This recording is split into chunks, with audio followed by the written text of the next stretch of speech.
And talking Russia-Ukraine war now, a Russian air attack has bombarded Kyiv in the latest attack on the Ukrainian capital. The city's military administration revealed that Ukraine's air defense units destroyed dozens of cruise and ballistic missiles earlier today. There is more in this report. Russia struck Ukraine's capital of Kyiv with missiles early on Monday, while falling debris from the downed weapons injured at least 2 people, sparking fires and damaging homes and infrastructure. Reports say that Ukraine's air defense units destroyed more than 10 cruise missiles and nearly 10 ballistic missiles. Air raid alerts went out across Ukraine for nearly 2 hours before the Air Force declared the skies clear. Similarly, a series of explosions rang out in Kharkiv after the air alert. Reports say the Russian hit the city nearly 10 times. 41 persons were injured, including 5 children. There have been 10 ballistic missile attacks, without a single military target in the vicinity. A shopping center, a sports palace, residential buildings, a post office and private cars were destroyed.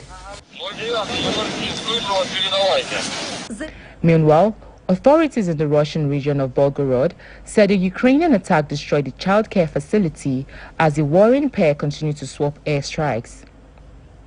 Ukrainian forces say that they destroyed 22 out of 35 missiles and 20 out of 23 attack drones over some regions. Despite Kyiv's defensive action, the attack on the city produced a series of explosions, forcing residents into bomb shelters. Kyiv mayor said emergency services were called to 2 districts. 1 person was reportedly injured by falling debris. We're staying in Europe, where a far-right party has won a state election for the first time in the post-World War II Germany, in the country's east, and looks set to finish a very close second in another. Germany's anti-immigration Alternative for Germany is celebrating a historic success with a big victory for the far-right party in the eastern state of Thuringia. The far-right Alternative for Germany, or AfD, won 32.8% of the vote in Thuringia, well ahead of the center-right Christian Democratic Union, the main national opposition party, with 23.6% in Sunday's regional elections. The far-right party is almost certain to be excluded from power by cooperation between rival parties. Meanwhile, the poor showing by parties from the center-left coalition led by Chancellor Olaf Scholz is likely to increase tension within the government. Chancellor Olaf Scholz said the results were bitter and called on other mainstream parties to form state governments without the far right. I have joining me on the news journalist Francis Hughes. He joins me to discuss the far right state win. Good to have you join us. Yeah. Now, what likely impact will this have on an already fractious ruling coalition?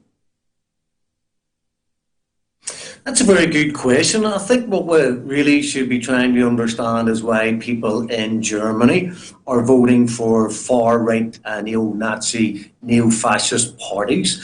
And what we're witnessing across Europe, which includes France and includes the recent race riots in Britain, where the Reform Party, who would be seen to be the far-right in Britain, received over 4 million votes. What we're facing here is the failure of the elite. We're witnessing the failure of neoliberal austerity policies.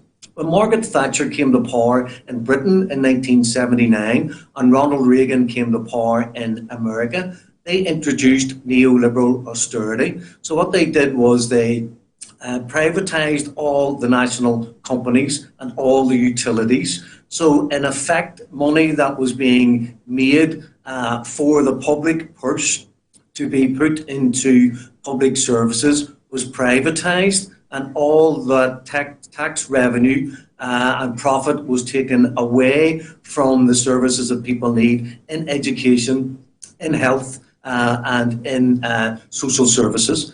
So what we have is a failure of the political elite, the centrists, and the economic fallout from that is being felt by the working class and the middle class across Europe. They are now looking for an alternative to the neoliberal austerity that has been fostered upon European, British and American society for nearly 40 years. And the people who are offering an alternative the neoliberal austerity is the far right. So because of the economic